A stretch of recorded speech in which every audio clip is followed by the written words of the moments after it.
Kinwestiyon ng Commission on Audit kung paano ginastos ng Office of the Vice President ang mga bahagi ng kumpidensyal na pondo nito sa loob ng 3 quarter noong 2023, sinabi ng isang state auditor sa isang pagtatanong ng Kamara noong Miyerkules.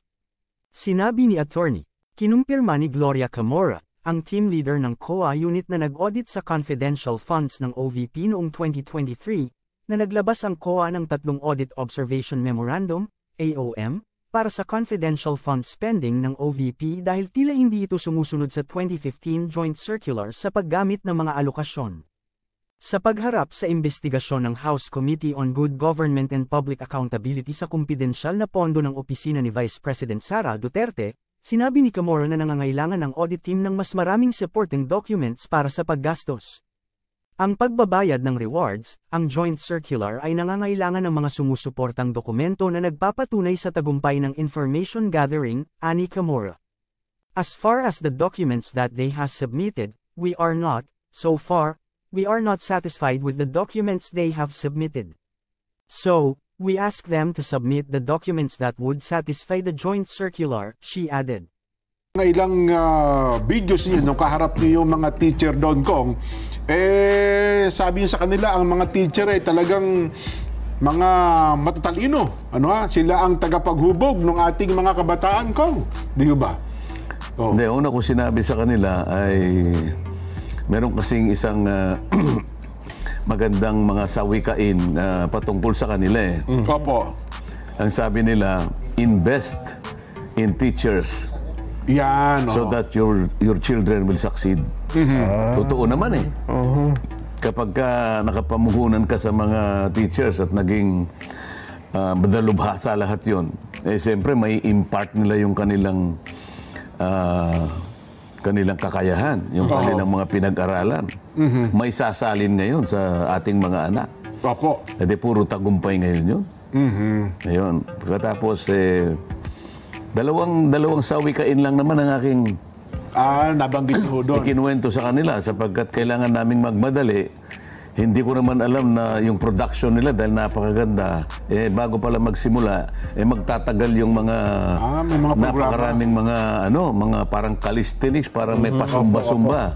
Very colorful. At nung magsalita yung aking kaibigan na mayor doon sa Caraga, Nelson, yung pagpapakilala lang nung kanyang mga naimbita. Isang oras ang kanyang ginugol. Wow. Ganun po. Teka muna. 3:20 ka ako yung flight natin mula sa Davao. Sabi ko nga sa'yo, 4 na oras by land. Kaya kinakailangan kaming umalis ng pinaka-maximum siguro 11:30 ng umaga. Opo. Ayun, kaya iniksiyan ko na lang yung aking pananalita. Sabi ko po, ang pangalawang salawikain na aking may kakapit sa inyo ay ito pong sinasabi na good education can change anyone. Kung po pwede po sana, I will respectfully offer a simple amendment to it. Sabi ko ganyan. Good education changes or may change anyone. But not everyone. Medyo nakukuha na nila na yung very warm yung diyan yung reception kasi po kung titingnan niyo po at alam na po ninyo yung nangyayari sa amin sa House of Representatives. May mga kasama po ako na sa aking palagay nabigyan naman ng magagandang edukasyon po, nakapag-aral gaya nga. Yun po ang aking palagay. They had good education. But I think they never learned from it. Magaganda pong eskwela isipin po ninyo ako. Sinumbong ko na. Sabi ko, I came here before you. Medyo konting English. Not only to celebrate with you. Ayan, yung mga yan. I came to you not only to pay tribute to the good teachers of our nation. Kaya parang nakapula din kayo kong, ha? But I chose to come here to seek for your solace, for your guidance and counsel and inspiration. Dahil po sa nangyayari sa House of Representatives. Pero huwag kayong mag-alala, sabi ko. Yung pong mga itinuro ninyo, mananatili sa aming mga puso. Kami pong mga matatalino na inyong tinuruan. Mas marami po kami kesa mga naturuan ninyong mapupurulang mga ulo. Oo nga. Abay talagang nabuhay lahat ang ano eh. Alam nila ibig sabihin nung talumpati kayo ng ganun ko. Nag-react sila eh. Paano tayo makakapag-invest kung yung pong Magna Carta po na para sa inyo na naisa batas pa po noong 1966? Tagal. Isipin mo, 1966? Sabi nga ni Tito Mads dyan eh. 1966. 58 years ago. Ngunit yung pong mga benepisyo sa inyo ay talaga pong hindi pa naibibigay hanggang ngayon. Isipin mo naman yun. So medyo natuwa naman yung mga guro dyan. Yeah. At sa huli, nagbisaya pa kayo. Talagang lalo nilang na-appreciate ko eh. Aba akalain mo sabi ko, bago po ako aalis, ay meron akong ibubulong sa inyo. Yeah. Di ba? Gikan sa akong kasing-kasing. Yeah. Gihigugma ko kamong tanan. Yeah. Yan ang sinasabi ko, naluluha-luha si mahal ko kayong lahat. Diba? Yeah, talaga naman. Mula sa aking puso. Kaya palakpakan yung mga taga-Caraga ko. Ayun pala, pinakikita po namin sa telebisyon. Yan, kahit maglululundag, naiintindihan ko eh. Dahil siya yung sinasabi ko, nakaka-relate sa kanila eh. Pero iba yung mga naglululundag doon sa aming Appropriations Committee. Gigil na gigil. Ayan. Ay, nako. Anyway, Kong, at least pasalamat tayo at mukhang sa bagay na yan ay nakita kayo ng mukhaan ng ating mga kabayan sa malalayong lugar. No? Oo, at tumuloy nga ako ng Iloilo. Pagkatapos, meron tayong meron tayong medical mission dyan eh. Okay. Meron tayo kasing isang mobile clinic. Itong project ng Sagip po ko. Dala-dala yung ECG, dala-dala yung X-ray, merong ultrasound. Pagkatapos meron tayong konting mga gamot na pinamimigay. At yung mga kapartners naman natin sa Panay Island, pati yung mga barbero nila, dala-dala nila, pati yung nagmamanicure. Wala lang tuli ngayon kasi maulan dyan eh. Ganun pala. Pagka maulan daw, medyo wag muna yung mga tuli. Ganun ba? Bakit nung ako naman tumalon pa kami sa ilog? Summer kasi yun. Dyan. Summer ba yun? Patatalunin ka sa ilog. Patatalunin ka sa ilog kapag katapos eh. Iba yung ulan eh. Baka yung ulan ng ayaw nila. Hindi pwede kasi tumalon ka sa ilog pala. Kasi malabo ang tubig pagka may ulan eh. Diba? Ganun pala yun. Ma-infect ka. Akala ko dati ka anong paliwanag doon eh. Ay, nako. Tapos tumuloy tayo ng Antique. Ganun din. Medical mission din. At puntahan din natin yung pagkarami-raming miyembro ng cooperative dyan. Marami sila. Halos siguro sa tansya ko doon, hindi sila kukulangin sa 3,000 yung isang gymnasium na yun. Yung mga nasa-servisyoan naman ng medical mission, siguro nag-a-average ng 1,000 dyan. Maghapon yun eh. Maghapon. Anyway, Kong, ito'y pinag-uusap-usapan at alam ko sa social media, ito po naman ay viral na rin. Pero gusto naming marinig mula po mismo sa inyo, ano ba talaga ang nangyari sa plenaryo? Gabi po yun eh. Nung mawalan, maubusan kayo ng hopya. Yung inalisan kayo ng mga committee position tsaka yung committee membership. Ano ba talaga nangyari? Bakit ho yung 5 komite nabigla na lamang kami kinabukasan ay inalis na sa inyo mga committee ito? Kung kayo na nga po magkwento. Sa akin palagay din, ito ay planado. Tingnan mo, itong nagsimula na paglatag ng budget, itong budget ng Vice President, di ba, sabi ko nga, kung susuriin ninyo, parang nag-iba yung patakaran, biglaan eh. Sa mga nakakaraang mga panahon ay, wag na tayong lumayo, 2022, 2023, ganun pa rin naman yung patakaran. Walang masyado nang nagtatanong. Halos 13 minuto, 22 minutes. Nadidispose na yung Kasi yun ang tradisyon, Kong, ano? Yun ang Umiiral na tradisyon.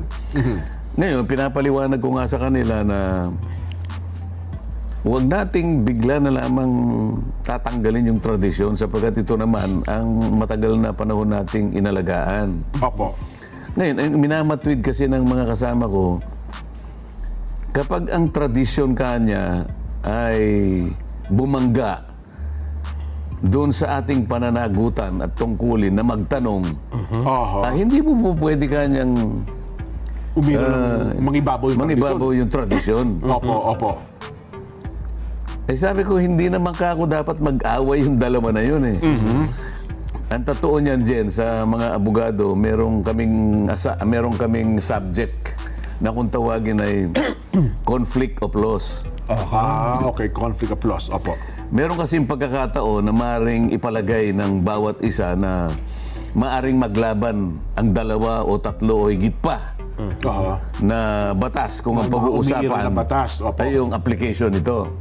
Kaya meron kami subject na kung tawagin ay conflict of laws. Para sa ganon, masanay ka.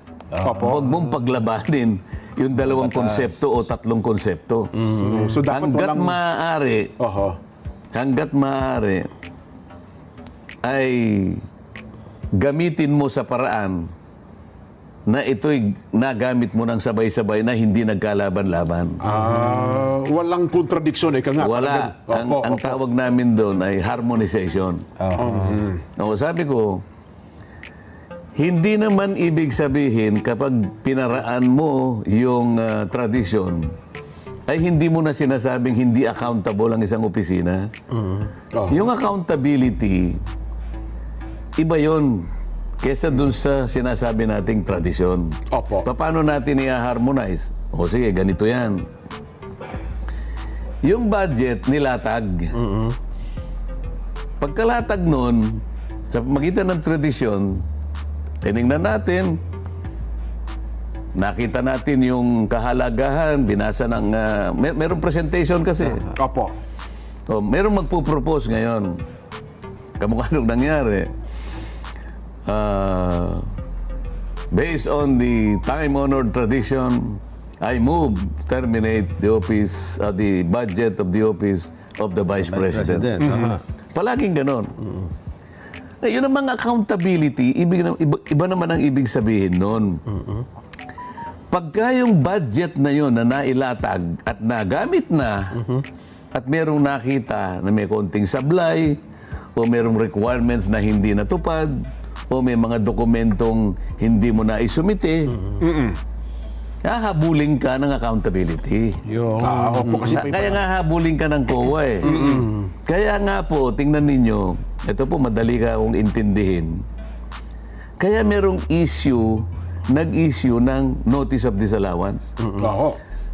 Yun ay katibayan na ang opisina ng Vice President o kahit anumang opisina hindi makaiiwas doon sa accountability. Pananagutan yun eh. Pananagutan niya po yun. Tama naman. Kaya nga, mag-i-explain siya, magpapaliwanag. Lamang dahil kay issue lang.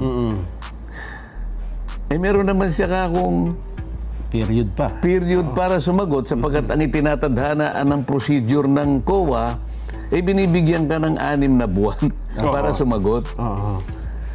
Natural, hindi naman niya gusto magmadali sapagkat gusto niyang masinop siguro pati yung paraan ng pagsagot, pati yung extent ng explanation gusto niya sigurong ayusin mabuti. Bakit ako magmamadali kung tutuusin? Meron akong 6 na buwan para sa ganun ay ayusin ko yung pagsagot. Lahat ng kakailanganin ay iisa-isain ko para sa ganun.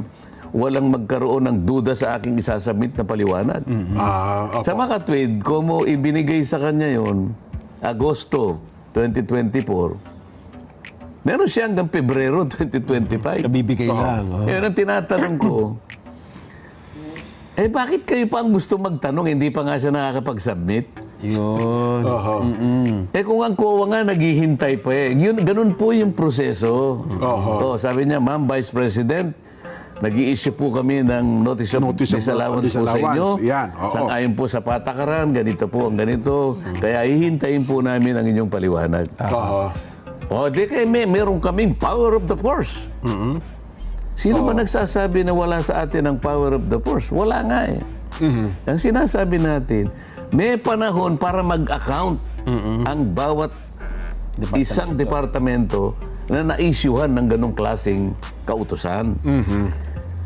Eh sa pagsasalita nila kasi, parang nakagawa na ng krimen ng Vice President. Yun ang mahirap eh. Parang convicted na nga po. Oo. Eh pag tinatanong mo naman, naintindihan niyo ba yung nature ng notice of disallowance? Akala naintindihan daw nila. Kung naintindihan mo, walang krimen dyan. Magpapaliwanag siya. Kaya nga notice ko, di ba? Notice. Notice yan. It is a formal notice for the office of the Vice President to make an account. May tinanong pa kayo. Alin bang departamento walang notice of disallowance? Kaya nga. Diba? Ngayon, doon sa unang tanong ninyo, hindi ka ba nabigla? Hindi ako nabibigla kasi kung tutuntunin mo, talagang nagmimina sila ng kahit anong may babato nila sa Vice President. Sa tamang panahon, akala nila pag nakakalap na sila ng ganito, magpapile ng impeachment.